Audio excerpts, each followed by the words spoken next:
ඔබගේ මගේ ජීවිත ගමනේ හැමදාම අපගේ වැඩ කටයුතු අපි උන්වහන්සේට බාර දීලා අපි ආරම්භ කරනවා නම් හිතනවටත් වඩා ගැඹුරු අන්දමින් උන්වහන්සේ ඔබගේ මගේ ජීවිතේ ගමන් කරනවා. සමහරක් වෙලාවට අපගේ මේ පුංචි මොළවලට අපිට ඒක තේරෙන්නේ නැහැ. අපිට ඇස් දෙකට පේන්නේ නැහැනේ උන්වහන්සේ ඔබත් මාත් එක්කලා දවසේ වැඩ කටයුතු කරද්දී අපි ගාව ඉන්නවා කියලා.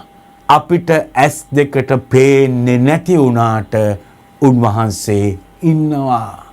හැබැයි උන්වහන්සේ ඉන්නේ ඔබ මම ආරාධනා කළොත් විතරයි. ඒ දවස උන්වහන්සේට බාර කළොත් විතරයි.